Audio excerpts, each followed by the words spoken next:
Exclusivo. Adjetivo feminino que qualifica algo que é excludente, privilegiado, ou seja, que não está inserido numa generalidade. Palavra que qualifica várias coisas em nosso mundo, em que poucas pessoas têm acesso. Sejam casas, hotéis, motos e, claro, carros. Os carros dão um tom especial à palavra exclusividade, por estar associada a uma grande paixão. Os italianos são especialistas em criar máquinas que se classificam dessa forma. Lamborghini, Ferrari, Maserati e Alfa Romeo estão nesse seleto grupo, por exemplo. Mas acreditem, há uma marca mais exclusiva que as já tradicionais que conhecemos. Uma fabricante que quase se apropria dessa palavra e a usa como uma assinatura. Me refiro à Pagani Automobile Modena. Eu sou Arthur e esse é o Auto Apex.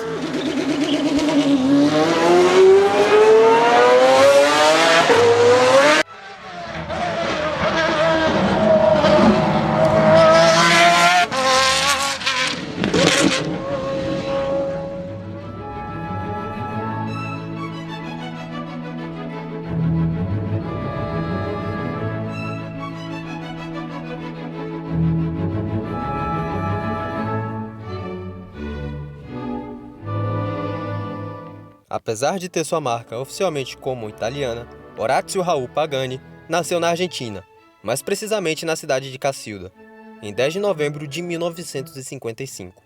De origem humilde e filho de um padeiro, Orazio sempre se destacava no seu meio de convivência pela sua inteligência em várias áreas de conhecimento. Mas ele desenvolvia uma paixão mais específica pela engenharia e manipulação de materiais. Desde pequeno, ele era muito entusiasta por automóveis e a maneira que eram produzidos.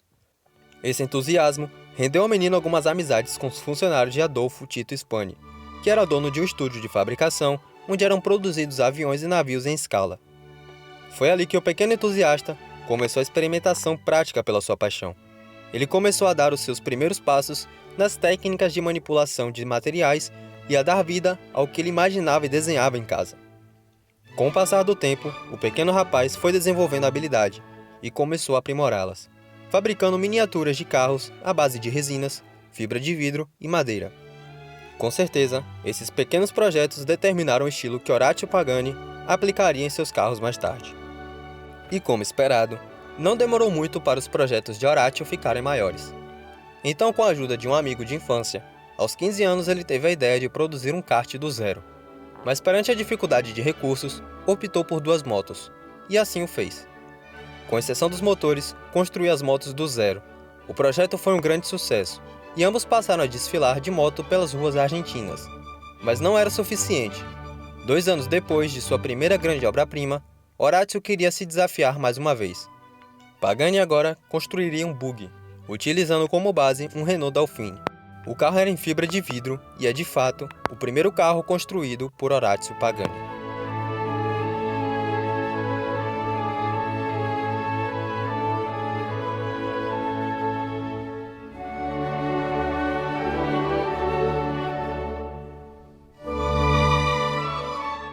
A fama do jovem construtor se espalha, e logo começa a receber várias encomendas de carrocerias, caixas de carga e outras coisas relacionadas a transporte. Mas apenas isso não era suficiente para o ambicioso Pagani. Buscando se especializar e concretizar seu sonho de ser um grande construtor, nos anos seguintes se especializou nas áreas de desenho industrial e engenharia mecânica, pelas Universidade Nacional de La Plata e na Universidade Nacional de Rosário, respectivamente. Ainda durante o seu curso de engenharia mecânica, ele foi contatado por Oreste Berta, o convidando para construir um carro de Fórmula 2. Não conhece Oreste Berta? Então, ele era um conceituado preparador de carros e motores para corridas. Dentre seus trabalhos mais famosos estão as construções de carros para a Fórmula 5000, participação como diretor técnico em uma equipe na então 82 horas de Nürburgring, um trabalho com o piloto Dan Gurney e Wilson Fittipaldi, além de ter quase posto um carro no grid da Fórmula 1 de 1975. Talvez seja um dos melhores quando o assunto é engenharia de carros de corrida. Com apenas 23 anos, Pagani aceitou a proposta e se lançou ao desafio. Mas havia um problema. Pagani nunca tinha trabalhado num projeto daquela grandeza. Sequer tinha visto um carro de Fórmula 2. Então ele se debruçou sobre o regulamento técnico e, com a ajuda de Oreste Berta e alguns monocoques que ele havia tido acesso, Horácio construiu um carro ainda inovando na parte da aerodinâmica. Reza a lenda que ele construiu cerca de 70% do carro com as próprias mãos, mas isso nunca foi confirmado. A parceria com Oreste Berta foi muito proveitosa. Rendeu ao construtor bons frutos. Um desses frutos foi conhecer nada mais nada menos que Juan Manuel Fangio, pentacampeão de Fórmula 1 e, há quem diga, o melhor piloto de Fórmula 1 da história, vencendo 47% das corridas que disputou. Horácio e Fangio ficaram muito amigos. Fangio tinha tanta fé no trabalho e potencial do seu amigo que fez 5 cartas de recomendação assinadas por ele e as entregou nas principais fabricantes italianas, entre elas a Ferrari. Carta que foi entregue pessoalmente ao Enzo Ferrari, que sequer a respondeu. Mas sua grande rival, a Lamborghini, não perderia essa oportunidade e o contratou. E foi ali que definitivamente nasceu o Orazio Pagani que conhecemos hoje.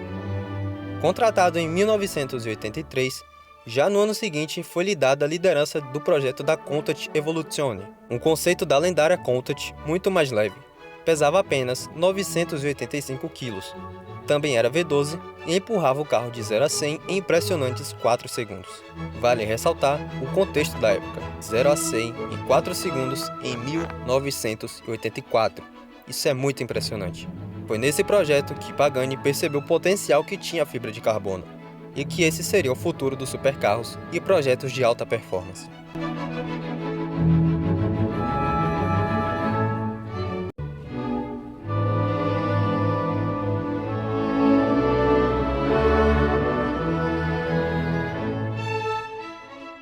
Durante os anos seguintes, Orazio Pagani encheu o saco de seus superiores para investirem no estudo da fibra de carbono como o principal material de construção dos carros da Lamborghini.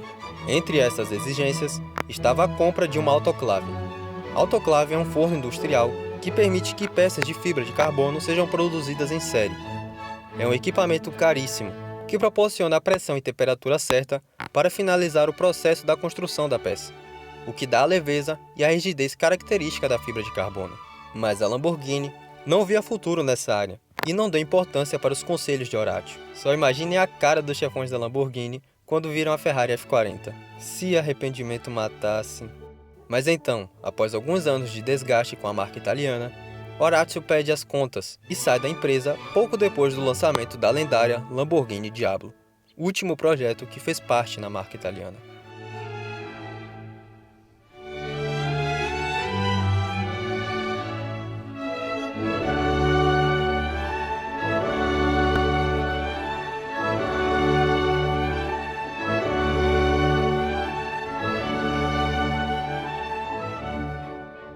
Em 1991, Orazio Pagani muda-se para Modena e abre uma empresa de produção de materiais compósitos batizada de Modena Design. Essa empresa fez tanto sucesso que permitiu ao agora ítalo-argentino ter o aporte financeiro para dar o maior passo de sua carreira. Orazio juntou suas economias e, com mais um empréstimo, comprou um autoclave e fundou a Pagani Automobili Modena em 1992. Quase que simultaneamente, já foi dado início ao processo de desenvolvimento do primeiro carro da marca, o Fangio F1, ou pelo menos esse era o nome, até ser mudado para Pagani Zonda. O desenho do carro já havia sido pensado em 1988, 4 anos antes da fundação da marca. Juan Manuel Fangio foi essencial para o desenvolvimento do carro, que levaria ao todo 7 anos. Foi o ex-piloto, por exemplo, que sugeriu ao Pagani o uso dos motores Mercedes-Benz, ingrediente principal que faria a receita final um sucesso. O carro havia sido testado em túneis de vento, que comprovariam que ele seria muito eficiente em termos aerodinâmicos. Então, no Salão de Genebra de 1999, trabalhado em fibra de carbono, equipado com um V12 de 6 litros, que produzia impressionantes 394 cavalos de potência para a época, foi apresentado pela primeira vez ao mundo o Pagani Zonda C12. O carro foi muito bem recebido pelo público e pela crítica. Grande parte do seu sucesso é devido à performance impressionante. Fazia o 0 a 100 em 3,5 segundos, velocidade final de 345 km por hora e frenagem de 200 a 0 em incríveis 4,4 segundos. O carro pesava apenas 1.475 quilos, com todos os fluidos. Era considerado bastante leve, algo que se tornaria uma obsessão de Pagani com o passar dos anos.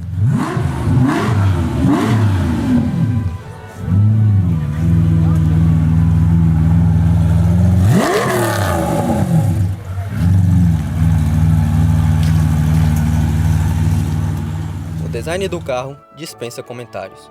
Estava tão à frente da sua época que as linhas não mudaram tanto com o passar do tempo. O desenho tem uma identidade visual forte. Basta você bater o olho que já sabe que se trata de um Pagani. Quando visto de perfil, o carro mostra toda a sua agressividade. Ele possui uma frente bem íngreme, uma linha que é abruptamente arredondada, formando a musculosa caixa de roda dianteira, e depois caindo novamente e se estendendo suavemente pela lateral até a caixa de roda traseira, bem suave e arredondada, culminando no término repentino, formando a traseira chata, bem característica do Pagani Zonda. A traseira do carro dá um toque especial. Não parece se encaixar com o resto do carro a princípio, mas não importa, e você percebe que é uma obra de arte assim mesmo. Lanternas quádruplas, escapamento quádruplo, um exagero muito bem-vindo aqui. Não há o que falar sobre o Pagani Zonda, nada além de belo e charmoso. O carro entrega no design a brutalidade que faz parte de sua natureza. Infelizmente, apenas 5 Pagani Zonda C12 foram construídos.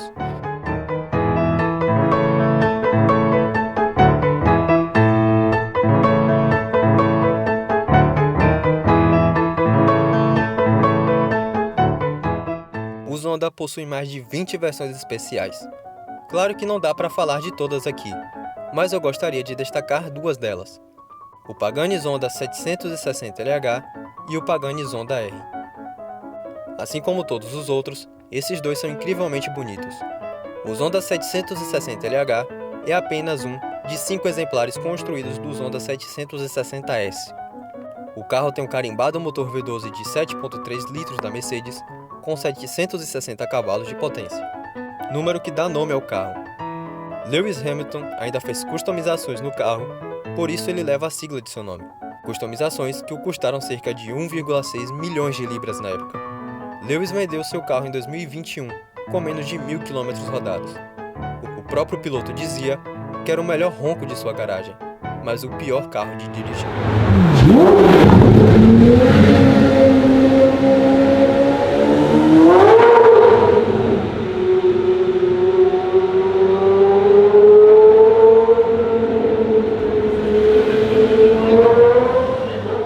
O Zonda R é o meu Pagani favorito, e eu acho que nem preciso explicar o porquê, né? É o Pagani mais bonito da história. Desafio qualquer um a discordar. Orazio Pagani não estava satisfeito de já ter consagrado a plataforma do projeto C8 perfeita. A pegou e transformou em apelação. O Zonda R fez sua primeira aparição no Salão de Genebra de 2007. Tem um motor V12 de 6 cilindros que geravam até 750 cavalos e 71 kgfm de torque. O nome do motor? M120, o mesmo motor do Mercedes-Benz CLK GTR. Tanto o M120 quanto o CLK merecem um vídeo só deles. O carro só tinha 10% dos seus componentes igual às suas versões anteriores. Era construído em fibra de carbono visando a leveza. Seu sistema de admissão era similar aos carros de Fórmula 1, assim como o sistema de escape, que ainda tem revestimento em cerâmica para dissipar o calor. E é claro, câmbio sequencial de 6 velocidades com pedal shifts. Só por essas características, dá para deduzir que o projeto é de brutalidade. O Zonda R é um demônio exclusivamente de pista. Apenas 15 dessa preciosidade foram construídos. Claramente, nesse projeto há a alma de Orazio Pagani. A performance associada à tecnologia de materiais é definitivamente a sua marca registrada.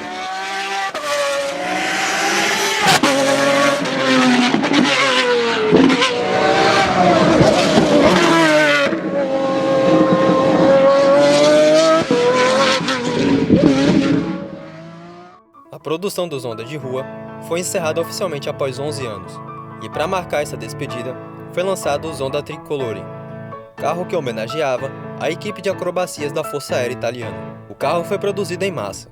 Claro que quando digo em massa, é de acordo com os padrões da Pagani, que nesse caso foram só 3 unidades produzidas. Vale destacar que em 2013 ainda houve a produção de mais uma versão de pista do Zonda R, chamada de Revolution, sacramentando de vez o fim do projeto C8. Mas fica a dica, se você chegar com cifras o suficiente, o Horacio Pagani ainda fabrica um Zondinha para você. Prova disso que falei é que ainda há Zondas sendo produzidos. O último one-off produzido foi o Zonda Aether, que foi leiloado por 6,8 milhões de dólares. Diga-se de passagem, esse carro é uma obra de arte. Nem tem pintura para aliviar peso, só essas listras vermelhas que dão um ar muito badass. Transmissão manual, V12, 760 cavalos. Um carro feito para entusiastas.